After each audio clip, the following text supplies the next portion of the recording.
What's going on, everybody? Thanks for tuning in to the Scott Rose Fitness Podcast, Episode 2, with my guest today, Robby Ackley. So, Robby holds a degree from Hofstra University in exercise science. He's also owner of Prevention and Performance, which is a private training facility that holds personal training to full-body toning classes, and they also offer recovery and tissue treatments. Robby's competed in the men's bodybuilding category in the NPC, took first in his first competition, and I believe he's also doing a powerlifting competition in December. So bottom line is, Robby gets the hell after it and absolutely knows a lot about what he does. I had a great time talking with Robby today.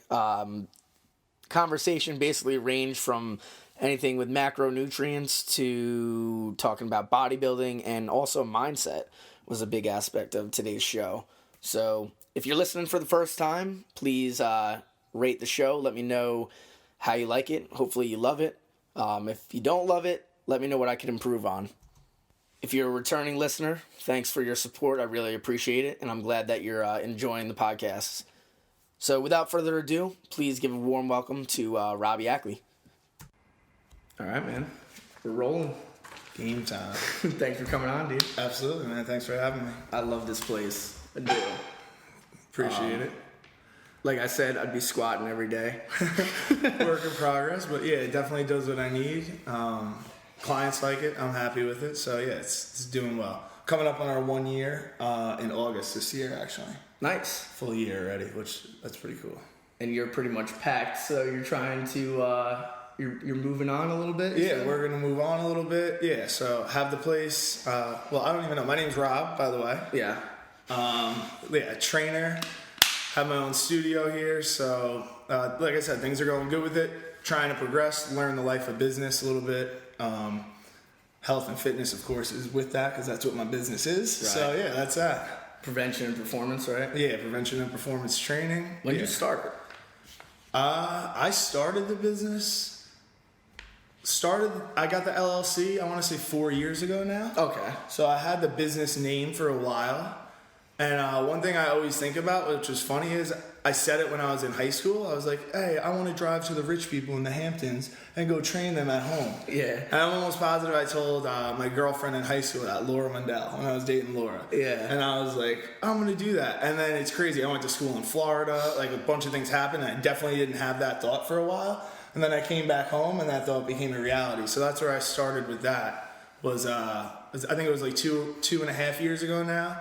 I was driving to people's homes and just trying to slowly build my clientele. Nice. And I was working at another studio during that time too, so it was a little bit of back and forth. What did you bring with you? Like, what was like the? You just bring like barbells and good dumbbells. question. Like, well, this table, we got our little studio table here. Yeah. I would bring this massage table. Adapt and overcome. Yeah, so I would bring this massage table there. I literally had a hand truck set up with a milk crate at the bottom of the hand truck so I could drop dumbbells and kettlebells into the milk crate. Damn. I would stack this table folded on top of this hand truck where the milk crate was, and I would throw a big bag over it and have bands, loop bands, resistance bands, like little 2-pound weights in there. So but you literally everything. That, yeah. I think I was bringing 30 pounds. That 45-pound kettlebell was with me, so I was bringing weights to people's homes. Yeah. And that's, what we do still here too. I'm not only into weight training, but ideally I think everyone should be lifting weights. Right. So that's one of my focuses with that here. But yeah, it started from the car. At first, I didn't even really know what I was going to be doing. It was crazy. I was like, I knew bands were a great workout, and I learned that through the physical therapy background, like how challenging that is. Right. And so it was just started with the bands. The massage table was good because people like a pre-workout, like warm-up stretch and a post-workout stretch. Yeah. I found out that really has helped hold my clients. They like that injury preventative approach. Right. You worked at Next Level, right? Yeah, I worked at Next Level, which was a physical therapy place. That's what we both. So you were an aide as well at the time? Exactly. Okay, yeah. So that's where I had like a good understanding of exercise. Right. Yeah, you learned a lot from that. Exactly. Like, with the preventative. And even just knowing like somebody has a back issue and what's the number one exercise they always prescribe, like bridges or 90-90 hip holds or something like that. So that got me at least understanding like, oh, so the back is associated with the hips. Like at a young age, I didn't necessarily know like as a therapist would know it. Yeah. But then it was like, oh, like hip extension and all these little exercises are helping with their back pains. Like, I should remember this, and if I ever have someone come across me with this, it's so true.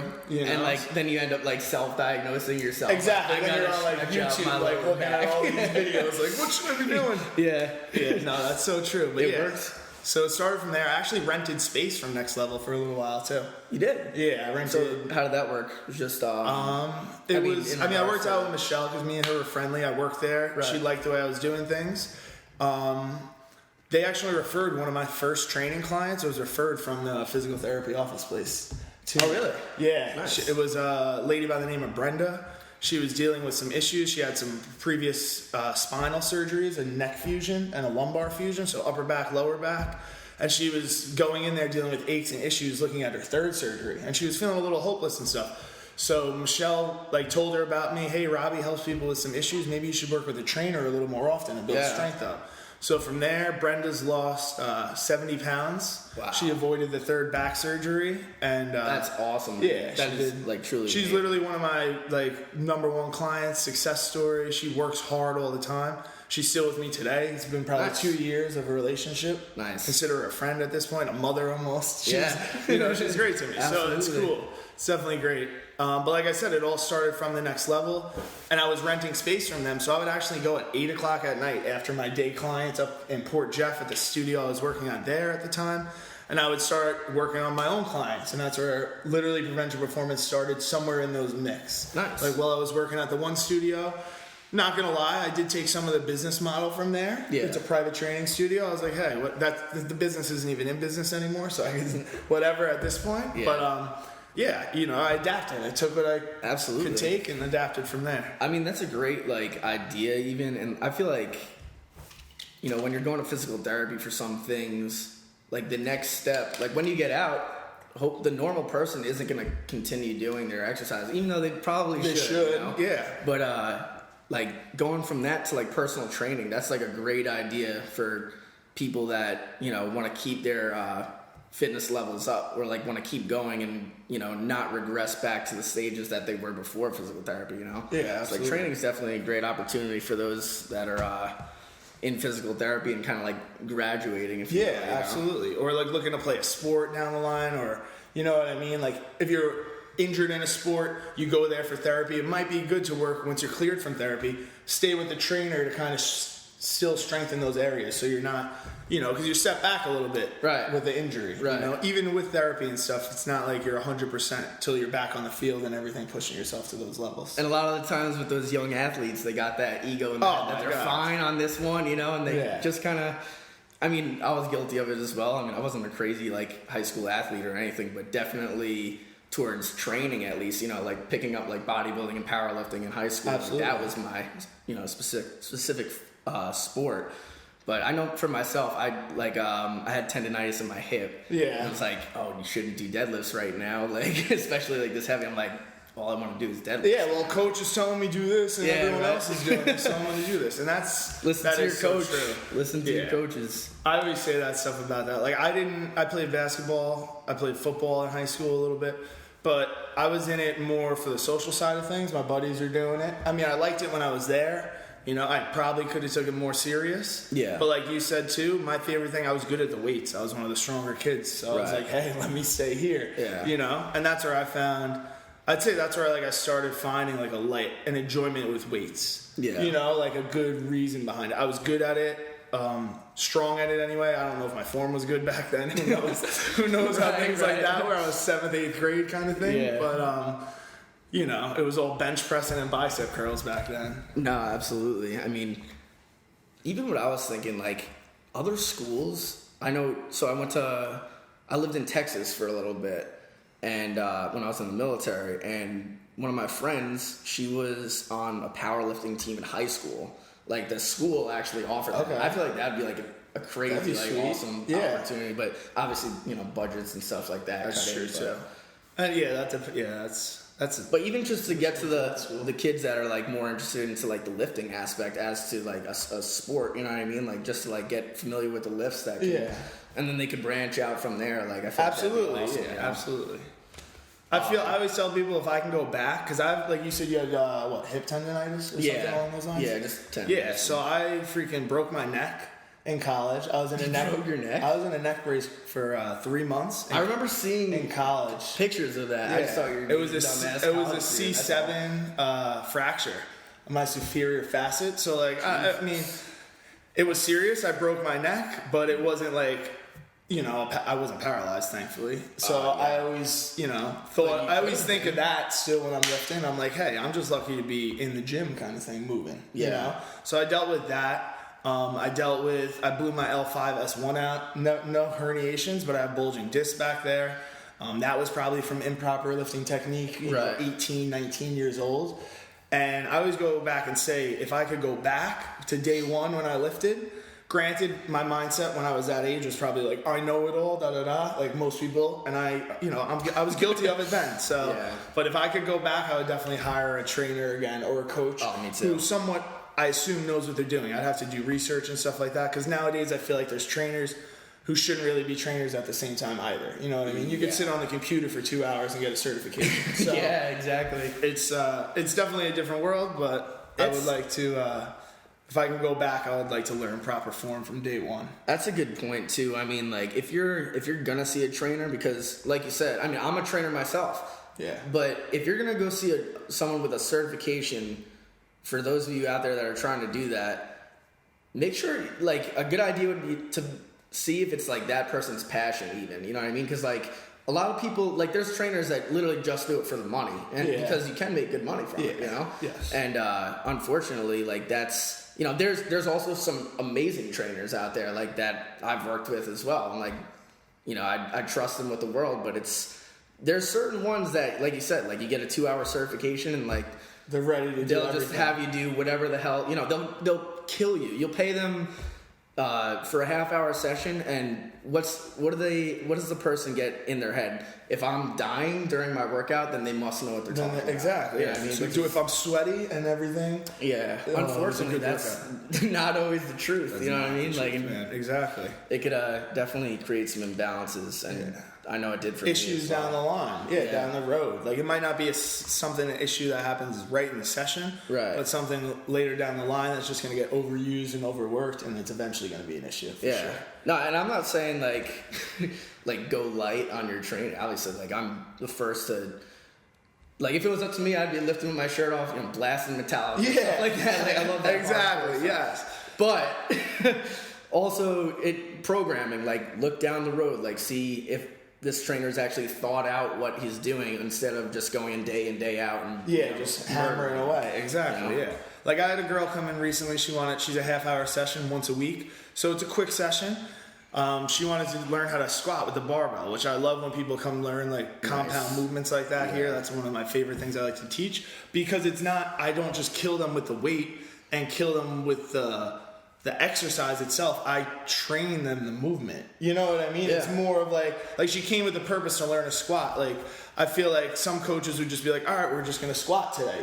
Hearing you want to squat, not like I want to learn the squat. There's a difference with that, I realized. And it took her 4 weeks to even get under the barbell.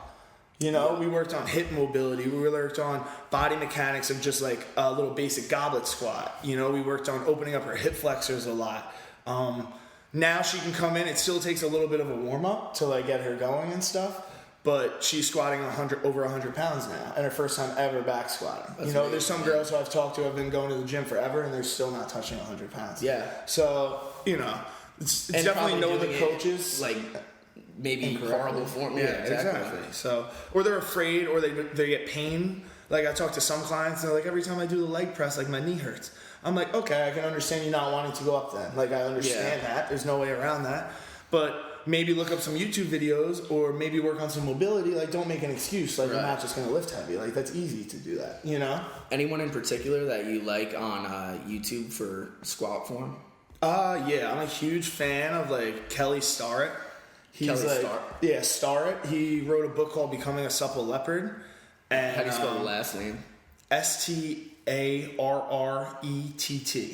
And he's also Mobility Wad, so MWAD, nice. Most people know that. Yeah. So he's the founder of that, like all that. He owns a bunch of CrossFit gyms in California. I think now he's renowned enough where I don't know if he's training people anymore. He might just be flying around for seminars and educational things like that. But he has a YouTube channel. It's not like he doesn't make his videos pretty and edit them, and that's kind of the route that I'm going now. Like I used to try and do it for entertainment, and I was like, I'm not an entertainer. I'm a trainer, you know? Exactly. So I'm here to freaking just take the phone. I don't care if you see my armpit for a second, whatever. Like, he takes the same thing. He has his wife, his kids are crawling on him, but he's also talking about what he's doing. Just being an authentic, true to himself. Yeah, true to himself. Hey, this is me in my garage. My kids are here, but I'm going to show you guys how to release your hip and do a whole bunch of banded stretches. He's definitely one person who opened my mind so much. I actually have the intern here, Matt. He's actually Coach Matt now. He's going to be starting, honestly, next week or so. Nice.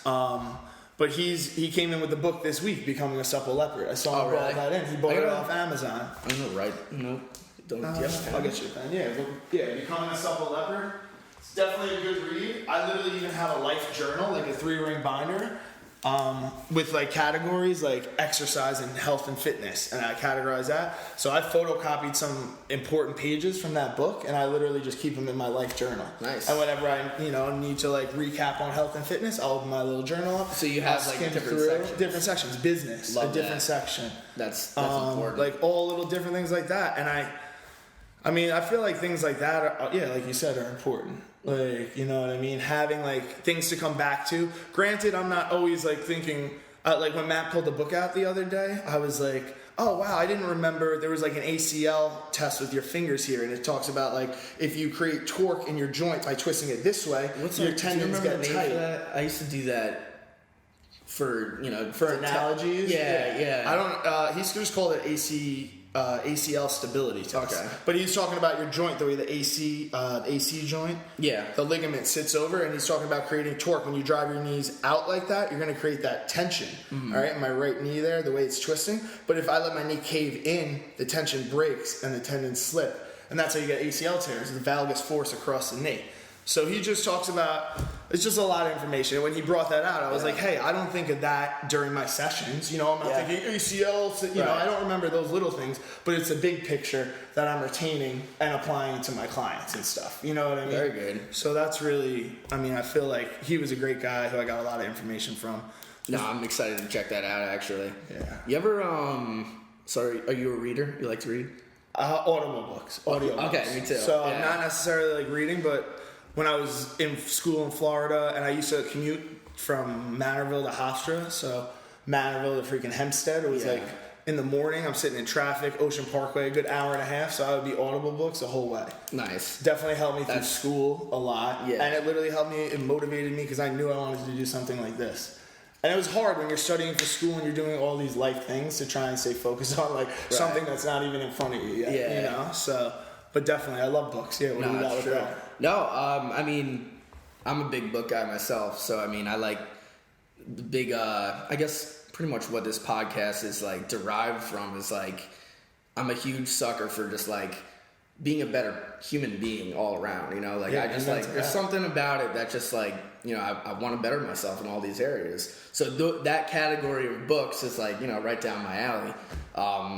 The one I'm listening to right now is A Champion's Mind. Okay. You ever hear that? No, I've never heard of that. Really good. It's written by I want to say he's a sports psychiatrist or psychologist, and he kind of took like all like champions from powerlifting to basketball to any sport, and kind of like studied their mindset and like how they were thinking during their peak performance.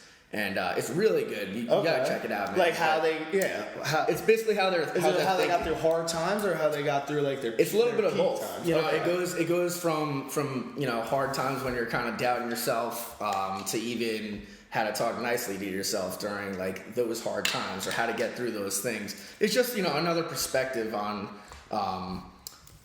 Bettering whatever sport, exactly. Whatever sport or exercise you're working on, it's definitely a different perspective. So it's very interesting. I think I forget the writer's name, but A Champion's Mind. You guys should check it out. Really good. Yeah. But yeah, man. So we didn't even do the lightning round. This is great. I love it. We just kind of got right into it. But I guess we'll kind of ask those questions a little bit. We also have questions from Instagram. And then a few from myself as well. Awesome. But all right, we'll do a few questions from the lightning. So basically, these are just like kind of questions about whatever. We usually do it at the beginning, just to like warm up a little bit, but we kind of jumped right in. Right, that was awesome, good. You know? Yeah. There's no structure on this podcast, so that's what it's about. It's a conversation, man. Authentic, you know. Yeah, of course, absolutely. All right, so the first one would be if you could travel back in time to no matter what time or anybody, who would you can get them drunk or get drunk with them. It doesn't have to be one particular person. It could be even like, I guess let's just do one person. Okay. But if you could travel back in time, get one person drunk, who would it be? If I could travel back in time and get drunk with someone, I would get drunk with my dad. With your dad? My father. Really? Yeah. He passed away when I was a little younger. I was like 8 years old. But I would like to drink a beer with that man.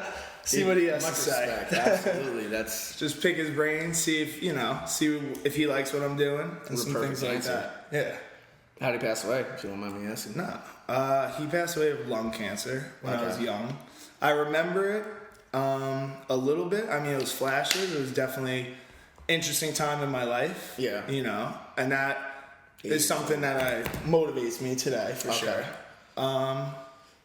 Yeah, I mean, that was that. Lung cancer. My brother was 6. It was a little rough on his side. Right. My parents were a little rocky before that, and I remember that. You know what I mean? Yeah. So I was a little angry towards my mom after the whole thing, and it was just like an interesting couple of years. I moved. After that happened, I moved from the school district I was in because I was a little angry. Yeah. Just angry kid. And I moved to Eastport, and I kind of met some people that... Where'd you guys move from? Put me on a good path. I moved from Riverhead. Oh, okay. So I was, I had no idea. Me and Robby went to school together too. My mom's like, you were fighting the darker kids a lot. She's like, we had to get out of there. And so I'm like, all right, I don't know. I was just, like I said, I was an angry kid. 8 years old. Exactly. I didn't know how to handle it. Yeah. It was like, why me? But now I realize, like, life will do things like that to you. And it's just how you handle it and adapt with it, Took me 15 years to realize that, though. So if you could take that from this, take that from this. Save yourself 15 years. Holy crap. And we'll get a little bit more into that topic of discussion, I guess, how to get through that a little bit later in the podcast. But thank for sharing that. I appreciate it. But get drunk with Pops would definitely be the answer. That's a great answer. All right, so the next one, I asked Vincenzo, actually, this. Okay. If you could be a superhero, which one would you be? Superhero. I like that one. I don't know. As crazy as it is, I think I'd like to be Flash. Yeah? Just to be quick. Just be zooming. All right, you got that strength. I already have the size, so I'm like, I wonder if Big Vin picked that same one. Who do you think he picked? The Hulk? Yeah, he's already the Hulk, though. So what exactly. That's I was crazy. like, dude, I was gonna be really disappointed if he didn't pick the Hulk. Yeah, Or I mean, I would assume like, him to pick the Hulk, but I'm like, dude, all you need to do is change your color to green, and you're already the Hulk. So. What's the one from Deadpool, the Russian guy? I've never seen Deadpool. Unfortunately. What's Deadpool? He's the guy who goes small. No, Deadpool. He's played by Ryan Reynolds. Not a movie guy, unfortunately. No right. actors in movies. That's all right. But there was this. He looks. I don't even know how to describe him. He looks kind of like the Hulk. What was his superpower? He just big strength, and he's like made of blow like through metal. walls. Yeah, and he's stuff. got a Russian accent. So I forget his name. It'll pop up as soon as I leave here. Of course, right? At the end of the podcast, Scott says a random name. That's what it is. Right. All right, here's another one. Free weights or machines? Free weights. Look at my gym. We're in a gym. There's not one machine right here. There's a barbell, squat rack, and dumbbells. As a machine type of guy, Yeah, no. I mean, but I do. The machines have their purpose. I always tell my clients, like, machines were invented because people were injured. They needed a way to kind of work through injuries, but still, it's weight selection, it's form, always. Absolutely, man. Yeah. All right. Big Ben, free weights, right? Yeah. I mean, he's got like one of these in his apartment. Oh, yeah. In his apartment. Yeah, exactly. awesome. Still haven't been there. Man. He's got like 150-pound dumbbells. Yeah, that's like he sleeps there. with that. He sleeps with that thing. Oh yeah, that's his teddy bear, man. That's great. All right, man. We'll move on to the Q&A from Instagram. Okay. So this was, I put out a poll, and basically the followers kind of just sent in some questions or even statements. Cool. And I actually put one out today. We got 2 questions from like about an hour ago. So we'll try to get to those. Try to get to as many as we can. Yeah, let's go. But all right. So the first one is, what are your thoughts on a high bar versus a low bar squat? Thoughts on high bar versus low bar? Yeah. For general population, like for most people, I'd just be happy if they were squatting, because most people don't even do that. Right. But right. high bar, low bar, I like low bar. I personally use do? low bar most of the time. I feel like I'm more powerful with it. Definitely. Yeah. I feel like I'm stronger with it. I know that most power lifters and stuff do use it. Yeah. As their kind of lift. High bar, for me, I broke my neck. I mean, first of all. Oh, so I don't like the bar being that high on my neck. I literally feel the tension through my neck. Wait, we didn't even get to how you broke your neck. Is this That's true. No, we can talk good about college it. boy story? Yeah, it's a college boy story. I'll make it not quick, but whatever. It was just a night out. I was in school in Florida. We were at Fort Lauderdale. It was like I don't know. It was downtown Fort Lauderdale. So it closed at like 2 a.m. I think it closed at. Yeah. So 2 a.m. comes around. Probably should have went home and went to bed like a normal person. But my friends are having a party at one of their like frat houses or whatever. I was a little partier in college at the time. Right. And yeah, just living life. But went to the frat party, 2 a.m., already had a handful of beers, or whatever I was drinking at the time. Everyone, I go over to the party, they have like dry ice in the pool, so it looks super cool. It's a little pool party, everyone's just partying, hanging out. Everyone's going in the pool, and I mean, I don't know, I don't like the water for some reason. Really? Literally. Yeah, never. Like I worked for a ocean? chlorine company up in Long Island one summer, and I was with the chlorine all day, the water, I just didn't like the smell, it was on me all the time, Yeah. so with water and stuff, I'm not, even the ocean, like unless I'm sweating ridiculously on the beach. But you like the beach? But I'll go to the beach and hang out. Yeah. It's not like, I mean, you won't catch me there on a 98-degree day. No, 'cause no. I'm not. Understand that. You know. But, so anyway, I don't like the water and everything. All my friends are in there. Come on, Rob, come on. So I'm like, all right, fine. I'll come in. And like my big grand entrance to the pool was a big jump in the deep end and a huge like jumped up in the air and just went straight down like a dive. Deep end of the pools in Florida's, for those that don't know, are 5 feet deep. Oh. I'm 6 foot. Damn. 6'1". I went straight down, boom, straight onto my head. Oh, literally got up, was able to like swim out of the pool, thankfully, and it was Yeah. only 5 feet, so I walked out, but still, cracked my head open. jeez.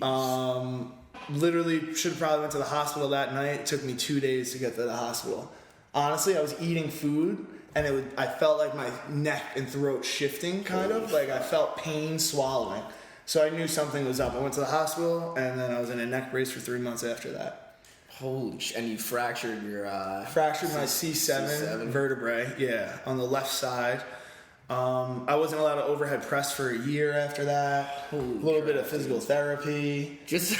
And it was just like crazy, man. It really was. And a C7 fracture, I'm sure that was fucking hard to recover from, too. It was just you could have uncomfortable. even, like... You could have, like, died. Yeah, You literally could have yeah. or been neck down paralyzed, Yeah. which is like no arm, can't do my job that I currently do. So, No. like when I want to quit and give up on even just going to the gym, I'm like, bro, you're blessed to be able to walk into the gym. Right. You know? Yeah. So little things like that. It's not always like if I'm really tired and really exhausted, I will rest. We're humans, you know? But Yeah. most of the time I'm like, hey, this is a blessing. I'm getting a second chance at this. Let's do this. The You days know? where you're kind of just not feeling it type of thing. Exactly. That kind of is one of the reminders in your head as to why you're doing what you're doing right now. Or Exactly. One of the opportunity to do Yeah. it. Exactly. It's like exactly. And we all have the opportunity to do it. That's the thing. So Right. yeah. But high bar, but low bar? Yeah. Low bar, back to that. And that the main reason, because it broke my neck, is I don't like the high bar. I do need more quads though, a little bit. And, Yeah. But I'd rather do a front squat with that a Yeah. little bit. You know? Granted, the front squat pulls on the back a little bit more Right, because the mine weights. too.